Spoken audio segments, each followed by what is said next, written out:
Bonjour tout le monde.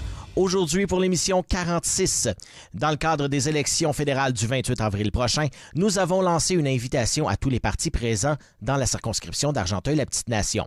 4 d'entre eux ont répondu positivement à notre demande. Donc, le Parti libéral du Canada, le Bloc québécois, le Parti vert du Canada et le Parti populaire du Canada seront représentés dans les 2 prochaines émissions. Aujourd'hui, nous allons rencontrer le député sortant de la circonscription d'Argenteuil-la-Petite-Nation, Stéphane Lauzon, candidat du Parti libéral du Canada, ainsi que Martin Héroux, candidat du Bloc québécois. Bienvenue à Studio Libre.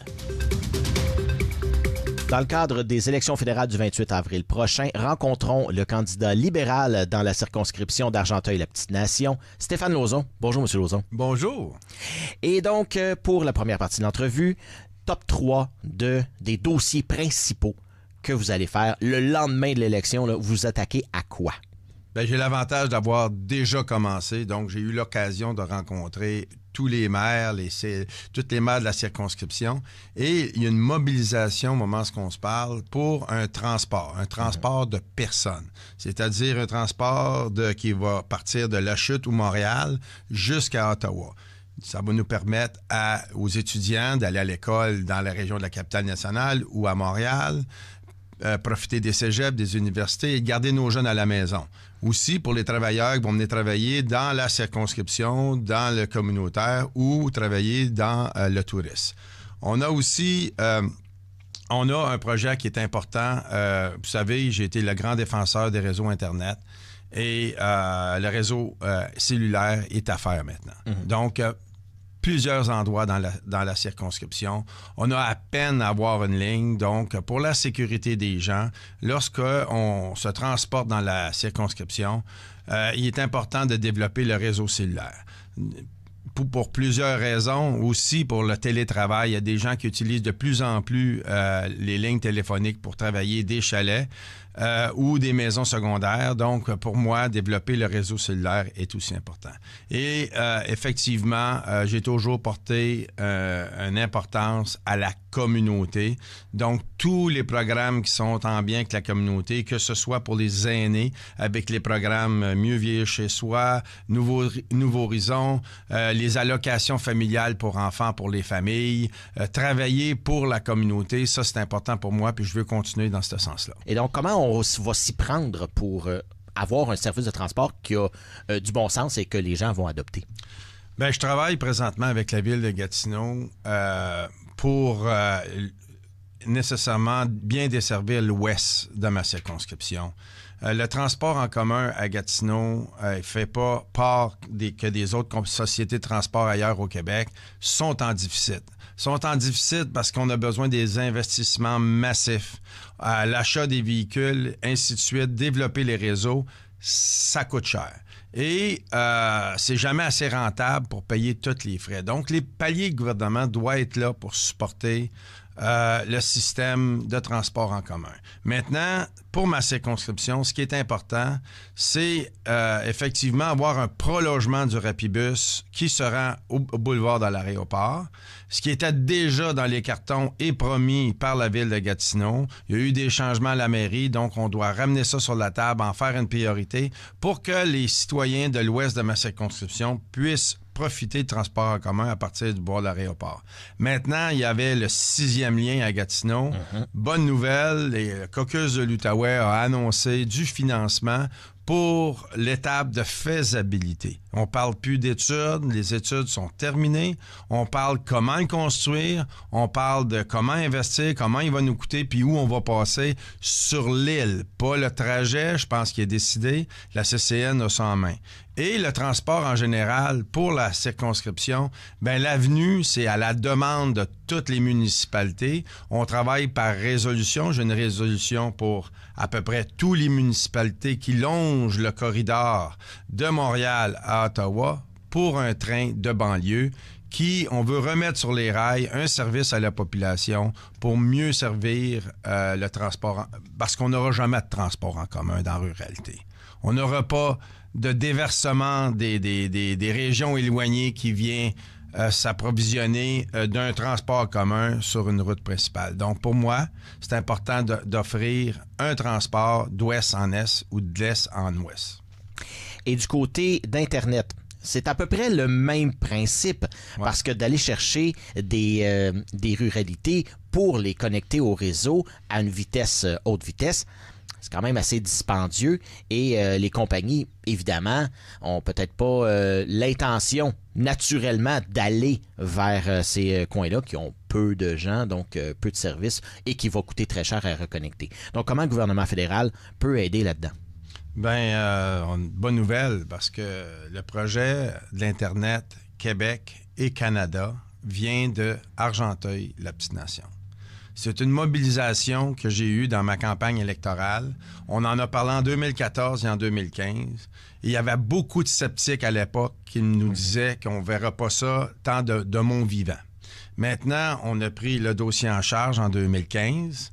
Je me suis battu pour ça. Il y a eu une création avec Argenteuil d'un organisme qui s'appelle Fibre Argenteuil. On a eu les premiers 150 millions du gouvernement fédéral. On a commencé le déploiement. On a implanté un système de collaboration avec des tables de concertation avec le gouvernement du Québec, avec Bell Canada, Hydro-Québec, pour qu'on puisse collaborer tous ensemble. Et depuis ce temps-là, on a dépensé 3,4 milliards de dollars dans le réseau Internet et ma circonscription est connectée à 99 %. Donc, c'est un succès et je tiens à mentionner que mon intention, c'est de faire la même chose avec le cellulaire. Mm-hmm. On parle de cellulaire, évidemment, parce que, on parle d'un réseau à bâtir. Aussi, là, ça coûte cher et on a des contraintes parfois physiques du territoire qui est souvent dans le coin de la nouvelle extension de Val-des-Monts. Donc, avec des collines, et évidemment, ça passe moins bien. Comment on fait pour contrebalancer ces effets-là et aller chercher un réseau cellulaire qui a de l'allure? Vous savez, pas plus loin que hier, j'étais dans le coin de Val-des-Monts, assez profond dans Val-des-Monts, où il y avait encore plus de neige, pour rencontrer des citoyens et j'avais aucun réseau cellulaire. On était sur des routes qui étaient dangereuses. On était sur des routes qui étaient chaotiques. Avec la fonte des neiges, avec l'écoulement d'eau, il y avait des ruissellements qui traversaient les rues. C'est dangereux. Il peut arriver n'importe quoi et on n'a aucun moyen de contacter les services d'urgence s'il m'aurait arrivé quelque chose dans ces routes-là hier après-midi. Donc, c'est important. Ce qui est important pour la population, c'est d'avoir un réseau. Maintenant, il faut travailler avec la population. Le plus gros défi dans le réseau cellulaire, pas parce qu'on n'a pas essayé d'implanter des tours. Le principe est simple. Il faut avoir des tours dans des dénivelés où les ondes peuvent être propagées. Oui. Maintenant, on est dans une région qui est montagneuse, qui a un défi. La 50 est coupée par des gros murs de pierre, de roches de pierre qui ont été taillés. De Gatineau à la chute, je perds mon réseau 3 fois en plein milieu de la 50. Donc, quand je suis en réunion, dans mon véhicule, mais je perds complètement la communication 3 fois. C'est pas normal. Il faut arriver à être meilleur, mais il faut aussi avoir l'acceptabilité sociale. Parce que les gens ne veulent pas de ces tours-là dans leur cours. Les gens ont peur de ces tours-là. Il y a des sceptiques qui parlent des ondes qui peuvent être dommageables. Il faut travailler avec la CRTC, il faut travailler avec le gouvernement fédéral pour qu'on puisse accepter des tours. Mon rôle va être de faire l'acceptabilité sociale, mais il va falloir que la population travaille avec moi pour accepter d'améliorer le réseau cellulaire. Et au niveau des aînés? On a mis en place, pendant que j'étais secrétaire parlementaire pour les aînés, on a mis en place à l'époque un programme qui est Mieux vieillir chez soi. Je pense que c'est un programme qui doit faire partie du gouvernement de Mark Carney. Je lui en ai déjà parlé, l'importance de soutenir les aînés. Moi, je ne suis pas fermé à ce qu'un aîné puisse travailler plus, un peu à partir de 65 ans, pour arrondir les fins de mois sans être imposé davantage sur son revenu. Moi, je suis aussi pour les aînés, pour les supporter dans les programmes comme on a présentement. Tous ceux qui participent à des organismes, on aide les aînés à briser l'isolement, à qu'ils puissent s'investir dans la communauté avec des programmes comme Nouveau Horizon. Donc, il faut continuer dans ce sens-là. Et ici, on a donné 10 % d'augmentation aux aînés de 75 ans et plus, parce que ce sont les plus vulnérables. Ce sont ceux qui sont souvent en situation de handicap. Ce sont souvent des femmes qui ont élevé leur enfant, qui ont travaillé fort à la maison, mais qui n'ont pas nécessairement de fonds de pension reliés au travail qu'ils ont fait. Du travail ménager, c'est du travail reconnu. Du travail sur une ferme, c'est du travail reconnu. Mais ça ne vient pas avec un fonds de pension. C'est pas tout le monde qui a la chance de travailler au gouvernement provincial, fédéral ou municipal et de se bâtir un fonds de pension. Donc, pour moi, l'augmentation de 10 % aux aînés, c'était très important pour les 75 ans et plus. Mais il va falloir regarder l'assiette fiscale pour pas qu'on se retrouve avec des aînés 60 à 75 ans, pas aptes à travailler, qui ne cadrent pas dans certains programmes pour pouvoir les aider. Ça, je suis d'accord. Et dans ma section, que répondez-vous à? C'est une section que j'affectionne particulièrement. Que répondez-vous à, justement, on est dans un média local, que répondez-vous à ceux qui disent que votre loi au gouvernement fédéral qui a tenté d'aller chercher pas des subventions, mais des argents d'une taxe aux plus grands de ce monde du numérique, eh bien, en fait, a plus nui aux médias locaux qu'elle l'a aidé. Vous savez, une transition, ça se fait pas en 1 mois, ça se fait pas en 6 mois. Mais on le sait que l'avenir était très risqué pour les médias avec les géants du web. Les géants du web, ils ont accaparé du réseau. C'est accaparer des communications, contrôle les informations. Donc, pour moi, d'aller chercher notre juste part puis réinvestir, puis surtout, exiger d'investir dans du contenu francophone au Québec, c'était très important. Puis ce que la ministre Joly a fait à l'époque, quand elle était à Patrimoine, c'est aller chercher la juste part, ce que nous, on mérite au Québec, et je l'ai accompagné là-dedans. Maintenant, les résultats de ça, on est encore dans la transition, puis on est encore dépendant des médias sociaux qui viennent des géants du web. Il y a une transition à faire, il faut bien la faire, mais il faut continuer à facturer les géants du web pour une redevance à nos médias locaux. Que répondez-vous à ceux qui disent qu'on vous voit plus tellement sur le terrain et qu'on vous voit plus souvent dans des pamphlets que vous envoyez assez souvent pour faire état, justement, de de vos actions? Ben moi, j'ai toujours été un politicien de terrain. J'ai toujours été là. J'aime envoyer l'information aux gens. J'ai pas une fin de semaine depuis 2015 que j'ai pas un événement. Je fais beaucoup de kilométrage sur ma voiture. Juste pour vous situer, là, pour vous dire comment je me promène, là, ma voiture, elle a 2 ans, puis elle a 156 000 kilomètres de voiture. Pour ceux qui disent que je suis pas présent dans la circonscription, là, je la prends pas pour voyager à l'extérieur de la circonscription. D'autant plus que j'en ai mis un autre 15 000 sur ma moto. Ben, je fais aussi de la politique en moto. Puis sans compter que des fois, j'utilise l'auto de mon épouse quand mon auto est en entretien, que je compte même pas les kilométrages. J'ai des sorties à toutes les fins de semaine.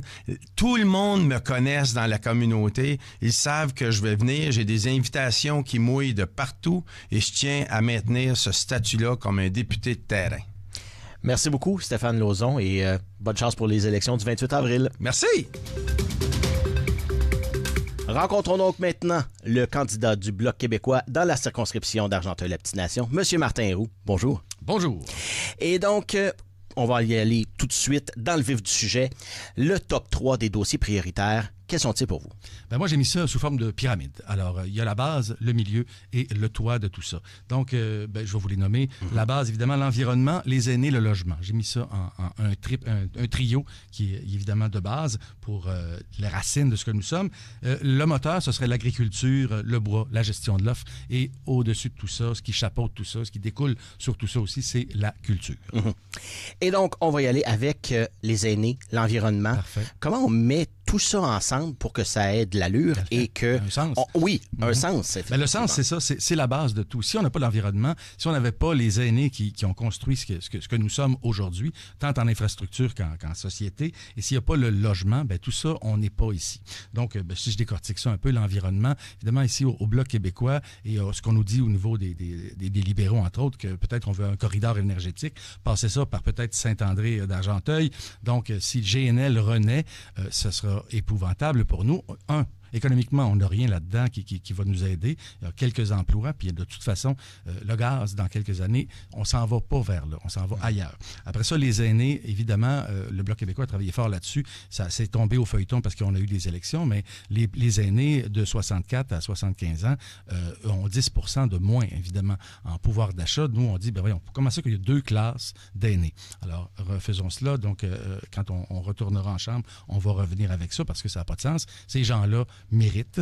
T'es pas moins aîné parce que tu as 66 que tu as 75, donc il faut régler ça.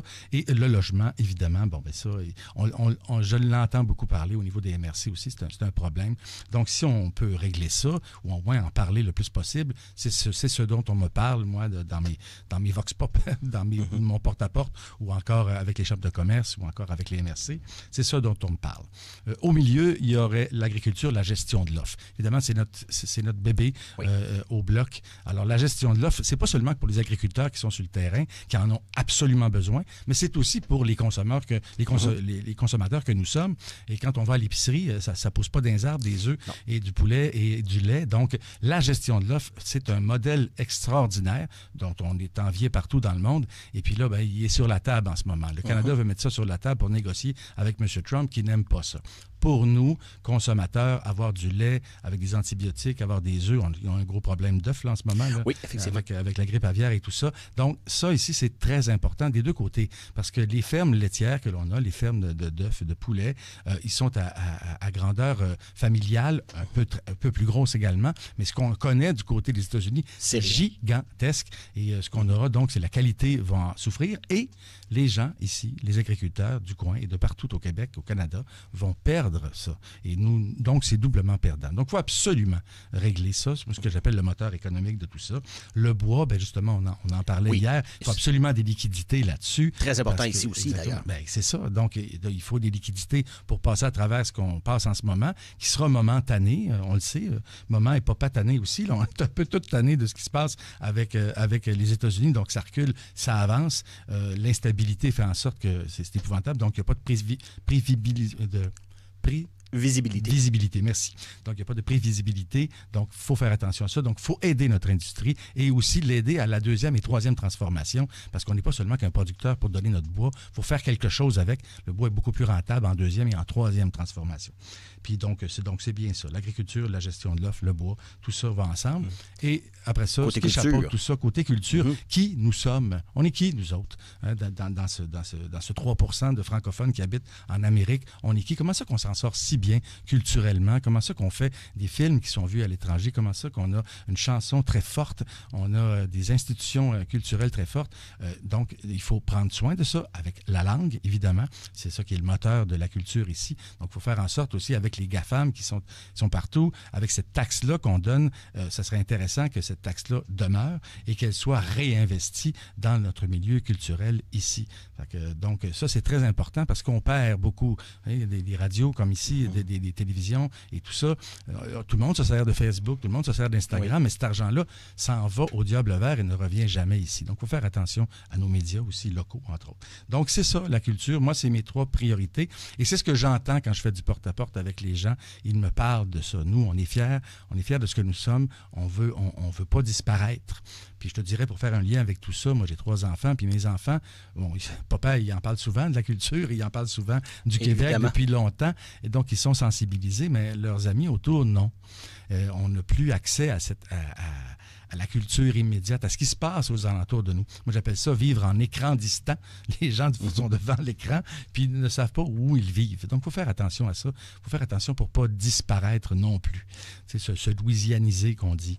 Donc, ça, c'est très important pour moi. Alors, ça chapeaute un peu tout ça. Et c'est ce que j'entends au niveau des MRC aussi, des chambres de commerce, des gens que je croise partout depuis le début là, de la campagne électorale. Comment est-ce qu'on fait pour combattre ces dont on a parlé des tarifs, mais on parle aussi de la crise du bois d'œuvre qui règne depuis des années. 8 ans, ouais. Comment est-ce qu'on fait pour combattre ça? Bien, il faut avoir présentement, en ce moment, ce serait des liquidités qu'il nous faudrait pour que ces compagnies-là puissent éventuellement, s'y arrivent avec les tarifs, s'y arrivent en fait, en sorte qu'on mette du monde à la porte. Donc, mettre du monde à la porte, les mettre sur le chômage, ça coûte diablement beaucoup trop cher. Donc, ce qu'on fait, un peu comme dans le temps de la pandémie, c'est-à-dire de donner des liquidités pour qu'ils puissent s'en sortir ou puissent garder leurs employés à ce moment-là et donc continuer à faire vivre ces employés-là parce que ça va passer, cette crise-là. Et puis, donc, comme je le disais, deuxième, troisième transformation, il faut le développement économique, le développement, l'innovation au niveau du bois. Il faut pousser là-dessus parce que cette ressource-là, elle n'est pas juste à accueillir et à envoyer ailleurs. Elle est à accueillir et à transformer ici. Et de cette façon-là, on pourrait se sortir l'épingle du jeu et l'épingle en bois de préférence. Deuxième partie de l'entrevue maintenant. Que répondez-vous à? On va démystifier certains mythes qui entourent soit le parti ou le candidat. Oui. On va commencer par un mythe qui entoure un peu le parti, le Bloc québécois.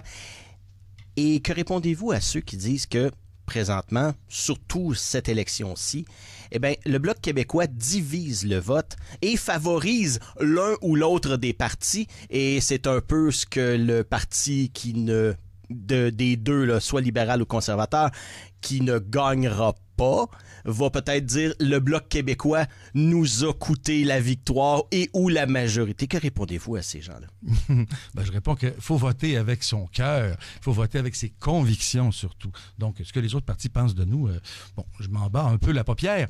Ceci dit, ils n'ont qu'à faire de bonnes promesses parce qu'en ce moment, ce qu'on a devant nous, c'est entre autres un parti libéral qui fait des promesses monétaires diablement épouvantables. Donc, des fois, moi, je viens du milieu culturel, j'ai l'impression que c'est moi qui devrais raconter des histoires, mais qui est réaliste. Et ces gens-là qui sont réalistes nous racontent des histoires. Moi, c'est là où j'en veux. Disons le Parti libéral, bon, qui se plaint peut-être qu'on va diviser le vote. Je ne penserais pas, mais ils veulent baisser les impôts de 7 milliards environ, le NPD de 10 milliards et nos amis conservateurs de 13 milliards. Il veut également éliminer le déficit qui est 500 milliards quand même, ça ne prend pas une année à faire ça. Il veut augmenter les dépenses militaires, avec raison peut-être, et il ne veut pas couper dans les transferts aux provinces. Moi, je ne sais pas comment M. Carney va faire ça. Je ne sais pas si c'est un banquier ou un magicien. Parce que pour arriver, moi, je ne sais pas, vous faites un budget, vous aussi, moi, je ne pourrais pas arriver avec ça. Alors, des fois, je trouve qu'on nous raconte des bobards, on nous raconte des histoires et on est là à regarder ça. Évidemment, des baisses d'impôts. Les gens ont besoin de liquidité aussi. Ça ne va pas nécessairement bien. Les gens ont 2-3 emplois en même temps. Il faut faire attention à ces solutions courtes à des problèmes très complexes. Alors, moi, je trouve que dans la plateforme électorale du Bloc québécois, c'est assez bien détaillé. D'ailleurs, plateforme qui a été célébrée par autant les conservateurs que les libéraux provinciaux. Donc, ils ont trouvé ça très, très, très, très bon. Alors, tant mieux si nos adversaires aiment ça. Donc, c'est ça. C'est un peu ça, moi, ma réponse là-dessus. Votons avec notre cœur, votons pas pour un vote refuge. On parle souvent pour le Bloc québécois. C'est pas ça du tout. Votons pour le Québec, pour nous. Parce que de toute manière, il va y avoir un gouvernement, qu'il soit conservateur ou libéral. À ce moment-là, nous, on ne présente pas de candidat au Manitoba ni en Saskatchewan. On présente les gens, on représente le Québec. Alors, ce qu'on veut, nous, c'est d'être représentés à cette table-là. Et autant les libéraux que les conservateurs ne nous donnent pas cette malléabilité-là. Que répondez-vous aux gens qui disent que ceux qui veulent représenter une circonscription devraient, au minimum, y demeurer? Ben ouais. J'en entends souvent, celle-là. Moi, j'habite à 15 minutes là, de la chute, donc j'habite à 15 minutes là, de la région d'Argenteuil, de la Petite-Nation. Je suis à côté. Même que, il y a quelques élections, j'étais dans la circonscription à cause du redécoupage. Donc, ça ne m'importe peu. Moi, ce que je veux savoir, et comme je citerai Falardeau là-dessus, on ne veut pas savoir d'où tu viens, je veux savoir où tu vas. Et moi, je m'en vais avec la région ici, qui ressemble diablement à ma région natale que j'ai quittée il y a beaucoup d'années, mais c'est une grande région avec un chapelet de municipalités partout, de villes et villages. Alors, j'adore ça, un monde agricole également, un monde qui se tient ensemble. Donc, moi, je suis là pour fonctionner avec les gens, avec le porteur de ballon de ces gens-là. Donc, on a plein de gens qui viennent d'ailleurs. Je parlais avec un curé avant-hier, là, un Haïtien ici, là, à Gatineau, qui arrive d'ailleurs. Est-ce qu'il fait moins bien la job parce qu'il vient d'Haïti? Non. Donc, allons-y là-dessus, accueillons tout ce monde-là. Moi, on est bien reçus, puis je suis à côté. En fait, mon beau-frère habite ici, ma belle-mère est ici à Gatineau. Donc, tu sais, on connaît la place, puis je veux la connaître davantage. Alors, c'est ça. Pour l'instant, la réception est très très bonne. J'arrive pas de Laval ou j'arrive pas de Sorel. Là. J'habite à côté. Vous êtes comédien de formation depuis 36 ans, animateur de radio, notamment dans votre région natale. Que dites-vous à ceux qui disent que comédien, artiste et politicien, ça rime pas vraiment ensemble? Vous demanderez ça à M. Zelensky, qui est un comédien lui-même, sans me comparer aucunement à cet homme extraordinaire. Donc, non. C'est un rôle de représentativité, de représentation. Puis moi, je dis souvent que pourquoi aussi je veux faire ce métier-là, puis c'est le corollaire avec un acteur ou un comédien, c'est que moi, ça fait 36 ans que je vois des spectateurs devant moi, puis quand je suis un acteur, je fais une pièce de théâtre ou je fais une télévision pour enfants, entre autres, j'en ai fait pendant 20 ans. Et je regarde autour et je pense qu'on devient de plus en plus spectateur de ce qui se passe autour. Fait que moi, je dis aux gens, bon, moi, là, je vais faire le politicien, mais vous devenez acteur. Devenez acteur de votre changement, de ce que vous voulez voir advenir. Donc, c'est ça. Je trouve qu'on est un peu spectateur de ce temps-ci et c'est plus facile dans les lignes de côté de regarder ça puis de jaser. Mais je pense qu'en s'impliquant, ça devient différent. Moi, j'ai toujours été politicien quelque part parce que ça m'a toujours intéressé. La politique active, c'est une autre chose. C'est complètement pas différent parce qu'on s'adresse à des gens aussi. Mais comme je le disais un peu plus tôt, j'ai l'impression que même si je suis moi, j'ai eu des compagnies de théâtre, j'avais un budget, je le respectais, je ne pouvais pas aller au-delà de ça. Aujourd'hui, il y a des entreprises où il y a des budgets ou des subventions qui sont données et c'est dépassé de 6, de 12, de 15 fois. Donc, à un moment donné, je trouve qu'on n'est plus à même de maintenir un budget parce qu'on a eu les cordons serrés longtemps comme comédien, comme fondateur de compagnies de théâtre qui existent encore d'ailleurs. Donc, c'est ça. Je pense que il y a des vases communicants là-dedans. Il ne peut pas y avoir juste des notaires puis des maires de village qui sont là. Je pense que la pluralité, M. Blanchet a été allé chercher aussi une pluralité de personnes un peu partout, dans plein de domaines. Je pense que c'est important d'avoir une représentativité de ce que nous sommes sur le terrain, et non pas seulement un type de personne. Les gens sont un peu cyniques aussi de temps en temps par rapport à ce qui se passe en politique, et je peux les comprendre. Mais à ce moment-là, donc, quand on a plusieurs personnes qui viennent d'horizons différents, je pense que ça peut aider. Merci beaucoup d'avoir été avec nous, M. Martin Héroux, candidat pour le Bloc québécois dans la circonscription d'Argenteuil-la-Petite-Nation. Et on vous souhaite bonne chance pour le 28 avril prochain. Merci. Merci beaucoup d'avoir été des nôtres pour cette édition numéro 46 de Studio Libre. Mes invités d'aujourd'hui, le candidat du Parti libéral du Canada, M. Stéphane Lauzon, ainsi que le candidat du Bloc québécois d'Argenteuil-la-Petite-Nation, M. Martin Héroux. J'aimerais vous rappeler que nos émissions sont disponibles sur notre chaîne YouTube et nous avons également notre groupe de discussion Facebook TVC Basse-Lièvre, entre parenthèses officielles, auquel vous pouvez vous abonner. Et moi, il ne me reste qu'à vous dire bonne journée et on se revoit pour un autre Studio Libre.